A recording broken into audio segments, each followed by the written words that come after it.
안녕하세요.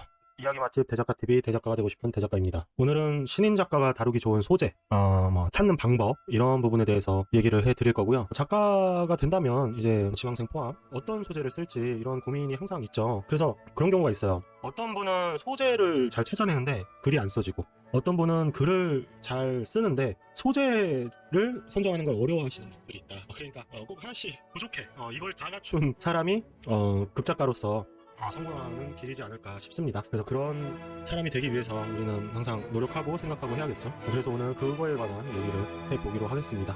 이야기 참 작은 요리를 하는 기분이다.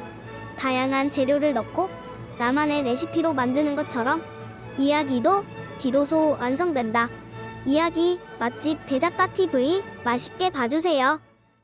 그럼 소재란 무엇이냐? 사전적인 의미부터 잠깐 보고 갈게요. 어떤 것을 만드는데 바탕이 되는 재료, 예술작품에서 지혜이겠고 글의 내용이 되는 재료, 기본적인 재료다. 그 재료를 가지고 이제 어떤 이야기를 만들 것이냐, 이게 바로 스토리텔링이겠죠. 네. 어떤 소재를 찾아야 되나? 영상화가 가능한 소재, 드라마화가 될 수 있는 소재, 제작이 될 수 있는 소재. 그러니까 특히 지망생분들, 아직 자기의 작품이 없는 작가를 준비 중인 지망생분들 같은 경우에 무조건 재밌으면 뭐 공모전에 당선이 되고 이게 제작이 되고 이렇게 생각하는 사람들이 있을 수 있다. 그래가지고 이제 기초반 넘어서 연수반, 연구반, 창작반 이쪽으로 넘어가면은 피니분들이 하는 수업도 있다고 해요. 그분들이 이제 알려주는 거는 현실적인 대한민국의 드라마 제작 환경, 공중파, 방송사 기준이겠죠. 그런 것들을 많이 작가 지망생들, 교육원생들한테 알려주시는 것 같아요. 왜냐면은 아무리 재밌는 이야기여도 영상화가 가능하지 않으면 역시나 없죠. 너무 이제 허구맹랑한 이야기, 그런 맥락에서 영상화가 가능한 소재를 찾아야 한다. 그리고 드라마화가 될 수 있는 소재라는 건 이 장르의 어떤 구분인 것 같아요. 영화와 드라마는 엄연히 다르고, 뭐 예를 들자면 저는 시청 연령대인 것 같아요. 영화는 등급에 따라 연령 제한을 둠으로써 그 연령에 맞는 그 관람객들이 관람을 하는 방식이지만, 근데 드라마 같은 경우는 사실은 연령 제한을 둘 수가 없어요. 제한할 수 있는 장치가 없기 때문에 19세가 드라마들도 가끔 있죠. 편성을 좀 밤늦게 한다거나 해도 뭐 어린아이부터 뭐 청소년들까지 해서 또 볼 수가 있기 때문에 전체를 아우를 수 있는 소재, 그런 의미에서 드라마화가 될 수 있는 현실적인 이야기가 아닐까. 그리고 역시나 제작이 될 수 있는 소재, 이 제작이라 하면 제작비겠죠. 제작비. 이 편당 제작비가 다 제한이 돼 있습니다. 막 CG를 막 여기다가 헐리우드 블록버스터도 아닌데, 제가 알기로 일반적인 드라마 제작하는데 편당 뭐 한 2, 3억이라고 했던 것 같은데, 사극 같은 경우가 좀 편당 한 5억 이상 넘어가거나, 아무튼 사극하고 현대극하고 또 제작비의 차이가 있고, 방송사마다 또 편성되는 시간마다 드라마 제작비라는 게 그 예산이 짜여져 있기 때문에 그런 부분들도 고려를 한 소재를 우리는 찾아야 된다. 결국에 이 세 가지를 다 묶으면 드라마로 만들어질 수 있어야 된다. 제작이 가능해야 된다. 그런 소재를 찾아야 된다. 그리고 소재가 암울하면 스토리는 가볍게. 이 이야기를 작가쌤도 하시고 그때 뭐 얘기 나눴던 동기들도 이 이야기를 뭐 하더라고요. 소재가 좀 무겁고 암울하면 스토리를 좀 가볍게 풀어야 된다는 것 같아요. 그러니까 가볍게라는 말이 좀 저는 간단하게라고 해석을 개인적으로 하고 있어요. 그러니까 복잡스러우면 안 된다는 거죠. 스토리 자체는 좀 심플하게 풀어야 된다. 아니면 뭐 저런 의미로도 있을 수 있겠죠. 암울하다고 해서 소재 자체도 암울하고 무거운데 이야기 자체도 막 되게 우울하면 시청자 입장에서는 굉장히 감정에 부담을 느낄 수 있다. 그렇게 저는 해석을 합니다. 그래서 소재가 암울하면 스토리는 좀 가볍게 가야 한다. 간단하게 가야 한다. 심플하게. 그리고 저작권의 자유로운 고전. 이제 고전 같은 경우는 작자 미상인 경우도 많고, 그리고 오래됐죠. 오래된 이야기. 저작권에서 자유롭다. 친숙하지만 예측이 가능. 친숙함도 장점일 수 있지만 이거를 어떻게 각색을 하든 해서 만들어내는데, 이 고전은 또 오래됐다 보니까 사람들이 많이 알고 있단 말이에요. 거기서 오는 친숙함은 있지만 예측이 가능하다. 그래서 이런 거를 할 때는 엔딩에 반전을 주지 않는 이상 중간 과정에서 되게 재미있게 캐릭터를 살리든 좀 디테일한 어떤 그런 재미를 줘야 되지 않을까 싶습니다. 그래서 그런 부분을 고려해서 써야 된다. 그리고 자기 나이대와 맞는 이야기가 유리하다. 제가 초등학생들의 이야기를 쓴다거나 아니면 70대 이상의 고령의 어르신들의 이야기를 쓴다거나 이러면은 조금 그만큼 많은 취재가 필요하고 그만큼 많은 정보가 있어야겠죠. 그래서 자기 나이대와 맞는 이야기가 유리할 수 있다. 왜냐면은 조금 더 동화돼서 이야기를 쓸 수 있기 때문에 자연스럽게 나이대와 맞는 이야기는 그 나이대에게 공감을 얻을 수 있는 그런 이야기들과 사건들, 감정들을 자연스럽게 녹여낼 수 있기 때문에 그거와 관련된 소재, 예를 들어서 저 이제 30대 후반이니까 요즘 이런 것도 그래서 나온 드라마가 있죠. 작년 8월달에 월간 집이라고 해가지고 집을 소재로 한 그런 드라마가 방영됐다고 기억이 납니다. 그런 것처럼 그렇게 자기 나이대와 맞는 이야기를 고려해봐야 된다. 그리고 본인이 직접 겪은 소재, 본인이 직접 겪었던 일들을 소재로 하는 거죠. 뭐 직업이 될 수도 있고,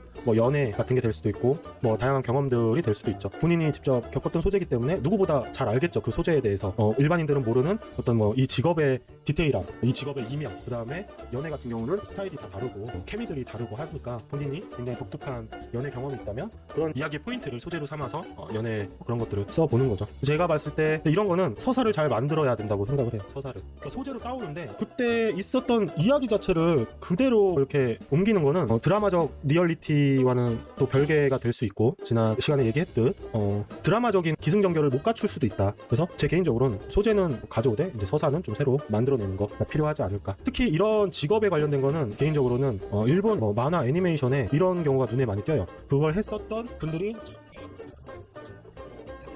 슬램덩크 같은 경우 이노우에 작가님이 실제로 농구를 했었다고 하죠. 중학교 때까지였나? 제가 알기론 그래요. 그래서 이제 뭐 키가 더 이상 크지 않아서 농구를 그만뒀다. 그러다가 이제 농구를 소재로 한 슬램덩크를 만들어냈다. 그런 게 이제 경험해보지 않은 자와 경험한 자가 같은 소재를 이야기를 내면 그 차이가 분명히 납니다. 그 디테일함, 그 어떤 상황에서의 어떤 감정, 그 인물이 느낄 만한 그 감정들을 굉장히 디테일하게 잘 잡아내기 때문에 그런 게 엄청 장점이죠. 하이큐 같은 경우도 그 작가가 제가 알기로는 배구 선수 출신이라고 합니다. 이런 게 좀 일본에서 굉장히 두드러지는 현상 중에 하나라고 생각을 해요. 소재가 굉장히 다양해요. 진짜 소재랑 배경이랑 뭐 이런 게 되게 다양해요. 드라마하고는 뭐 100% 맞진 않는다고 볼 수 있겠지만 어떻게 저 소재로 이렇게 재밌는 이야기를 만들 수 있을까, 이런 생각을 저는 자주 합니다. 굉장히 그게 국내하고는 조금 비교되는 부분이었어요. 과거에는 그랬는데 요즘에는 뭐 국내에서도 정말 다양한 소재들이 발굴되고 있죠. 근데 큰 틀은 아직도 너무 이렇게 벗어나진 않는 것 같아요. 그게 이제 또 뭐 국내 제작 환경과 뭐 또 투자, 뭐 제작사들, 뭐 방송사들 맞물려 있는 어떤 패러다임인 것 같아요.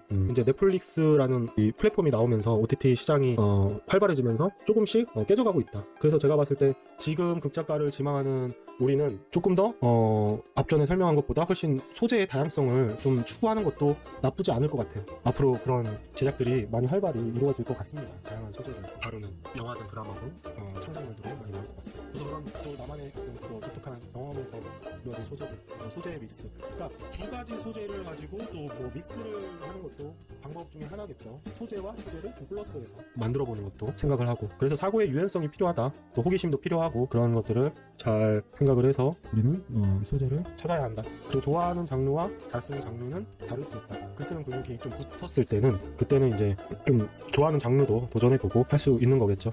일반적으로 이제 단막극은 짧다 보니까 더 소재가 제한이 되는 거예요. 이 단막극이라는 특성상. 근데 지문생이고 단막극을 먼저 거쳐가야 되니까 공모전 같은 경우도 방송사들 같은 단막극 공모전을 하는 장면들이 있어요. 그래서 이제 단막극으로 처음 시작해야 되기 때문에 그런 단막극 소재에 대한 주의사항을 조금 더불어 알려드리겠습니다. 이걸 모르면 아무리 재밌는 이야기도 뽑히지 않을 수 있다. 그럼 나만 모르는 거지. 왜 안 뽑히는지. 이거 재밌는데? 막 주위에서 다 재밌다고 하는데? 왜 안 되지? 뭐 이럴 수 있잖아요. 위의 이야기들을 몰라도 좀 그럴 수 있고, 이제 특히나 단막극은 더 제한된다. 자, 뭐냐면 해외 로케이션 불가. 미니 이상은 돼야 가능. 있을 수 있겠죠. 그러니까 이런 얘기를 작가쌤이 하시는 것 같아요. 해외 여행지 백날 써봐라 되나. 그냥 믿고 거른다 이거죠. 뭐 PD분들이나 심사하시는 분들이 믿고 거른다. 그러니까 어떻게 보면 그거를 단막극이라는 드라마의 특성을 이 작가는 기본적으로 이해를 못하고 있다. 그러니까 그 소양이 아예 부족하다. 이렇게 저는 보는 것 같기도 해요. 그래서 그냥 걸르는 거죠. 뭐 장소가 어디, 배경이 뭐 해외? 패스. 그리고 단말에서 사극도 마찬가지로. 사극은 웬만하면 피하라. 사극도 제작비가 많이 들죠. 뭐 분장이 뭐니, 배경도 뭐 이런 세트장도 가서 빌려야 되고 막 하잖아요. 제작되기가 힘들다. 역시나 같은 맥락이죠. 이게 해외 로케이션하고. 작가쌤이 여기까지는 이제 양보를 하셨어요. 굳이 해야 한다면 사건 전체보다는 사건의 한 조각을. 그러니까 이 말은 뭐냐면 임진왜란 자체를 다룰 순 없고, 뭐 함락 직전에 하루, 이렇게. 임진왜란은 커다란 그 시대 배경이라고 한다면 직접적인 이야기가 되는 사건이나 시간 자체는 이렇게 한 조각으로 가져가라. 굳이 해야 한다면 그냥 우리는 피하자. 정말 신박하고 뭐 소름 끼치고 재밌는 이야기가 아니면 지망생 입장에서는 피하자. 그 원작이 있는 이유라면 각색에 있어서 주제는 갖고 가라. 원작이 있는 경우에 그거를 이제 각색을 하는 거잖아요. 주제 자체를 바꾸지 말라는 거예요. 그 원작을 만약에 알고 있다면 기대하는 뭐 포인트들이 있을 텐데 그게 아예 달라지면은 뭐 잘 만들면 대박이겠지만 뭐 영화 같은 경우는 많이 각색하기도 하는데 주제는 갖고 가라 그렇게 얘기를 합니다. 그래서 우리는 이런 것들을 잘 생각을 해서 좋은 소재들을 찾아내서 좋은 이야기들을 만들어야겠습니다. 저도 고전을 하나 잡고 있는 게 있거든요. 그거를 한번 나중에 꼭 한번 다뤄보고 싶습니다. 그래서 그 원본도 사고 뭐 이렇게 해서 읽어보고 했는데 다음 시간에는 문장력, 좋은 문장력은 무엇인가 요거에 대해서 얘기를 해보겠습니다. 글 쓰는 사람에게 기본 문장력이라고 했죠? 문장력이 좋아야 긴 글을 읽을 수 있어요. 내 머릿속에 있는 걸 글로 잘 표현하는 이 과정인데 그 과정의 수단 중에 하나가 이 문장력이다. 그래서 그거에 관해서 이야기해보도록 하겠습니다. 오늘도 시청해주셔서 감사합니다. 다음 시간에 뵐게요. 어릴 때부터 상상하는 걸 좋아했어요. 꿈은 아직 멀리 있지만 앞으로 헤엄치는 물고기는 아름답게 자라는 법이래요. 이야기 맛집 대작가 TV 단골이 되어주세요.